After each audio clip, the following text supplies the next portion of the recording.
Assalamualaikum warahmatullahi wabarakatuh. Alhamdulillah wassalatu wassalamu ala rasulillah amma ba'du. Alhamdulillah, sahabat konten Islam yang berbahagia, jumpa lagi di channel konten Islam.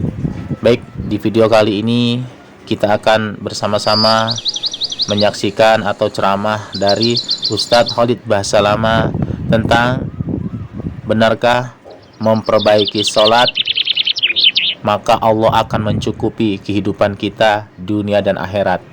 Apakah benar? Apakah ada dalilnya? Mari kita simak saja ceramah dari Ustadz Khalid Basalamah. Dan di dalam ceramah beliau pun menyinggung masalah beramal soleh. Apa maksudnya? Baik sahabat konten Islam yang berbahagia, alangkah baiknya menyimak hingga selesai agar tidak gagal paham.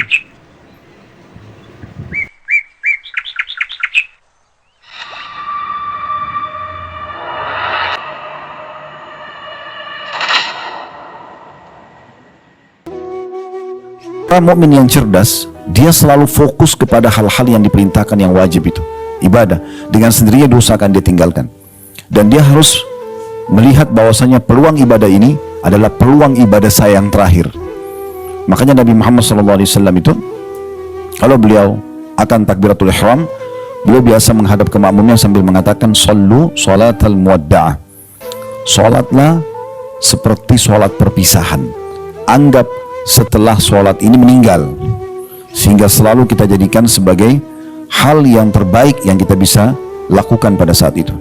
Bayangkan teman-teman sekalian, kalau seandainya kita ditangkap oleh musuh dan akan dihukum mati pada saat itu, lalu dikasih kesempatan untuk sholat 2 rakaat, kira-kira seperti apa kita sholatnya? Misal contoh, atau ada seseorang divonis oleh dokter, secara medis orang ini yang sudah tidak ada umurnya lagi, tapi dia masih punya kesempatan sholat 2 rakaat. Kira-kira bagaimana sholatnya? Atau lebih jauh daripada itu, andai saja ada orang meninggal dunia, kemudian diberikan kesempatan hidup oleh Allah beberapa saat. Misal orang sudah meninggal dikasih hidup 5 menit saja. Kira-kira 5 menit itu apa yang orang akan lakukan? Apakah dia akan kembali ke makanan favoritnya? Apakah dia akan kumpul lagi sama keluarganya? Apakah dia akan melanjutkan meeting yang miliaran? Kalau dikasih kesempatan hidup lagi orang yang sudah meninggal, pastikan teman-teman sekalian, dia akan mencari ibadah yang paling menguntungkan bagi dia, misalnya tobat nasuha, misalnya sujud sholat 2 rakaat, untuk mati lagi setelah itu. Maka kita tidak usah tunggu teman-teman sekalian dokter vonis kita, tidak perlu kita tunggu misalnya musuh akan menawan dan menebas leher kita. Kita tidak perlu menunggu meninggal dulu baru kemudian kita mau menyesal, dibangunkan lagi untuk mengejar amal soleh, tidak. Tapi kita bagaimana menjadikan peluang amal soleh itu adalah kesempatan emas yang Allah berikan. Saya selalu termotivasi dengan hadis Nabi alaihi salatu wassalam tentang 3 orang yang datang masuk Islam di kota Madinah. Kemudian ketiga orang ini tinggal menjadi tamu di rumahnya Talha bin Ubaidillah radhiyallahu anhu. Talha bin Ubaidillah salah satu dari 10 sahabat yang jamin masuk surga. Orang ini datang, 3 orang ini datang kemudian bertamu. Berjalan waktu, dari 3 orang yang bertamu ini, yang pertama ikut jihad mati syahid.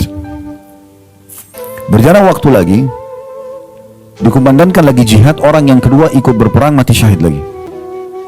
Berjalan waktu lagi, orang yang ketiga meninggal dunia tapi tidak mati syahid, cuma dia lebih telat matinya.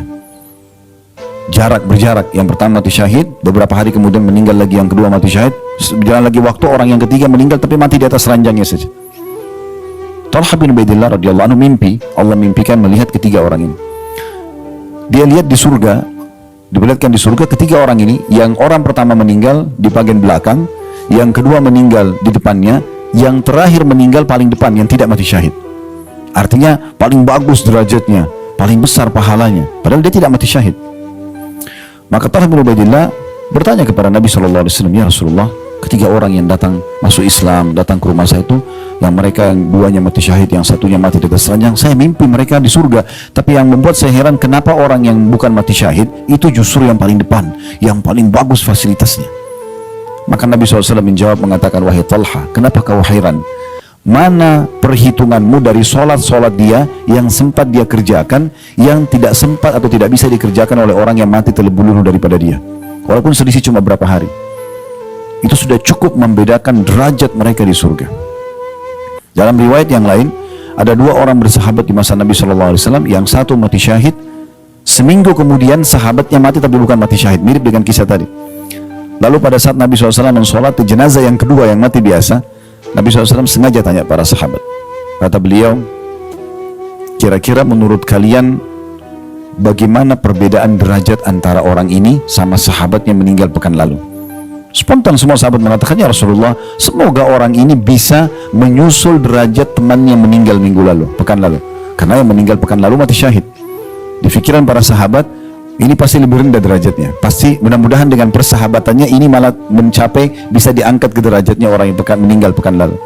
Kata Nabi SAW, perhatikan, demi zat yang jiwaku dalam genggaman muslim demi Allah, sungguh derajatnya jenazah yang sedang kita sholat yang tidak mati syahid ini dibandingkan dengan temannya yang mati syahid pekan lalu itu antara langit dan bumi.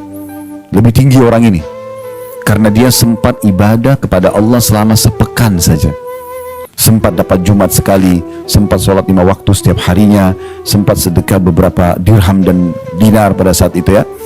Itu sudah cukup teman-teman sekalian untuk melebihkan derajat dia dibandingkan orang yang meninggal terlebih dahulu walaupun mati syahid. Apa maksudnya? Maksudnya adalah bagaimana setiap orang di antara kita jangan sia-siakan peluang amal soleh yang Allah berikan. Bahkan saya selalu jadikan pegangan hidup saya, dan saya juga berharap teman-teman seperti itu. Setiap ada peluang amal soleh, jadikan itu adalah peluang terakhir kita. Anggap setelah kita kerjakan meninggal. Sehingga kalau ada orang lagi minta bantuan, kita tidak akan menundanya karena kita anggap setelah ini mungkin saya meninggal. Ada kesempatan sholat malam, lakukan. Kesempatan haji dan umrah, baca Quran, zikir pagi petang, bakti sama orang tua, jenguk orang sakit, apa saja, bantu orang lain. Jadikan itu peluang terakhir. Berapa banyak orang setelah mengerjakan itu sehingga akhirnya meninggal dunia, dan memang menjadi husnul khatimah karena meninggal dalam keadaan ditutup hidupnya dengan kebaikan. Berapa banyak justru orang yang tidak pernah menyia-nyiakan kesempatan dosa dan tidak mau juga taubat kepada Allah, akhirnya ditutup dengan su'ul khatimah. Jadi tema kita pagi ini Bapak Ibu sekalian, ini semua tadi kronologis pembukaan. Sebab-sebab kebahagiaan kedua setelah mentauhidkan Allah adalah introspeksi diri, muhasabah. Jadi bagaimana seorang mukmin selalu introspeksi diri. Kalau ada kesempatan amal soleh, dia segera mengerjakannya. Tidak ada yang menghalangi dia untuk mengerjakan amal soleh, baik wajib ataupun sunnah dari urusan dunia. Semua urusan dunia itu dikesampingkan. Selama itu perintah Allah di depan mata dia, wajib ataupun sunnah dia akan kerjakan terlebih dahulu. Coba praktekin teman-teman sekalian. Lagi meeting, berhentikan dulu untuk sholat. Azan berhenti, sholat, dan lakukan dengan khusyuk. Pastikan meeting Anda akan sukses nanti itu. Tapi kalau tunda aja nanti, nggak apa-apa lah, nanti aja sholat nomor sekian, pasti akan macet itu, kan susah. Coba dengan tenang berikan hak sholat itu. Nabi SAW kalau mau berperang, ada hajat apapun, ke sholat, mohon dulu kepada Allah Subhanahu Wa Taala. Jadi kalau ada peluang amal soleh jangan sia-siakan. Selanjutnya, kalau sudah mengerjakan amal soleh, maka dia selalu menjaga agar tetap dengan kualitas yang sama. Contoh misalnya, kita haji seperti ini. Karena kita lagi haji, saya kasih contoh. Anggap setelah haji ini insya Allah Allah terima. Setelah itu 10 tahun berjalan, kita nggak pernah cerita apa-apa sama orang. Kita berusaha menjaga keikhlasan. Mungkin saat tawaf kita sempat menangis, mungkin pada saat sujud kita sempat menangis, mungkin ada kenikmatan itu, mungkin di Arafah nanti berdoa kita merasakan kenikmatannya. Kita jaga. Menjaga kualitas ibadah itu setelah dikerjakan penting sekali. Kenapa? Karena masih bisa dihapus pahalanya. Riya itu bukan hanya terjadi pada saat ibadah sedang dikerjakan, bisa terjadi setelah dikerjakan.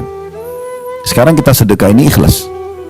Besok kita ceritain kepada teman-teman, oh kemarin tuh saya sedekah di sana. Bisa hilang nggak pahalanya? Bisa hilang. Haji sudah lewat 10 tahun pun, tiba-tiba ada orang ngobrol. Saya, kemudian baru pulang haji misalnya, saya kemarin waktu tawaf tuh nangis, tersentuh banget tuh lihat Ka'bah, misal. Dia ngomong gitu. Syaitan bisikin kita, kau kan juga 10 tahun lalu sama tuh. Nah, waktu tawaf sempat nangis, ceritain juga. Oh saya juga begitu. Selesai urusannya. Nah, selesai urusannya. Yang sudah 10 tahun kita jaga habis. Coba bayangkan. Poin ini banyak orang luput nih. Jadi setelah poin pertama, jangan menyia-nyiakan peluang amal soleh. Setelah itu, poin kedua, ini satu rangkaian, menjaga selalu kualitas ibadah itu selamanya sampai kita wafat. Kalau boleh orang tidak tahu, nggak usah tahu, nggak usah tahu. Makanya dalam sebuah hadis sahih riwayat Imam Muslim, kata Nabi SAW, Inna Allaha yuhibbut taqiyul ghaniyul khafi. Allah sangat cinta sama hambanya yang suka bertakwa. Takwa itu maksudnya selalu patuh. Allah perintahkan dikerjakan, yang Allah larang dijauhi, gitu kan. Apa saja yang wajib, sunnah semua dikerjakan, yang haram dan makruh semua ditinggalkan. Dia tidak pandang bulu, pokoknya semuanya dikerjakan. Wajib sunnah semua dikerjakan, yang haram juga yang makruh semua dijauhi. Allah suka dengan hamba yang seperti ini. Yang kedua, ghani, kaya dan suka bersedekah. Kaya secara kejiwaan, tidak suka mengemis. Dan yang ketiga, khafi. Khafi itu suka merahasiakan ibadah. Dia rahasiakan terus. Selama orang tidak tanya, nggak usah diceritain. Perbedaan dasar antara riya dengan tidak riya adalah ditanya atau tidak ditanya. Kalau ada orang tidak ditanya, ceritain ibadahnya, ini jelas riya ini. Arahnya lebih ke situ. Sekarang hari Kamis misalnya, pas lagi puasa, tanya teman-temannya di kantor, kamu puasa? Puasa. Saya puasa. Nggak ada yang nanya. Kamu kemarin haji nggak? Oh, saya haji. Orang belum tanya. Beda kalau kita sedang ditanya, bapak misalnya contoh lagi mau menuju ke masjid, dari rumah keluar menuju ke masjid. Ada tetangga tanya, Assalamualaikum Pak, mau kemana? Jangan bilang, oh saya kalau jawab nanti riya nih. Gak mungkin. Orang nanya. Kalau ditanya, oh ke masjid insya Allah. Oh ya Pak, kalau mau ikut ke masjid sama-sama. Gak ada hubungannya sama riya. Contoh misalnya.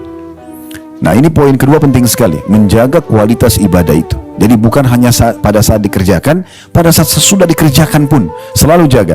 Dan yang paling tepat adalah rahasiakan. Semua ibadah yang sudah kita kerjain, tidak usah khawatir, ada malaikat yang catat dan tidak akan pernah luput satupun pahala yang dicatatkan itu. Itu poin penting. Jadi jaga selalu kualitasnya. Dan bagi seorang mukmin, dia berusaha selalu kualitas itu. Kalaupun dia sudah mencapai misal dari angka 10 itu adalah 5, kedepannya dia usahakan naik ke angka 6, kedepannya dia berusaha naik ke angka 7, terus begitu. Kapan seseorang itu mengejar prestasi terbaik, maka dia tidak akan jauh dari prestasi itu. Contoh misalnya kalau kita lagi kuliah di kampus, nilai lulusnya 100. Kalau orang mencari angka 100, saya pernah praktik untuk mahasiswa ini. Pada saat saya kejar angka 100, nilainya nggak jauh dari situ. Bisa 100, bisa 99, bisa 98, nggak jauh dari situ. 97, 95 mungkin paling jauh. Karena targetnya 100. Tapi kalau nilai lulusnya hanya 60, orang targetnya hanya 60, bisa 60, bisa nggak lulus. Maka ini kita jadikan sebagai pegangan kita dalam masalah ibadah. Selalu target kita yang terbaik. Kalau bahasa agama kan afdal. Mana afdalnya? Nah afdalnya gitu, kita kerjain, kita berusaha. Tentu di sini sesuai dengan koridor hadis Nabi SAW, wa'budullah mastata'tum. Sembahlah Tuhan kalian semampu kalian. Selama kita mampu, kita kerjain yang terbaik. Kalau ada halangan tentu tidak ada masalah, ya. Seperti itu.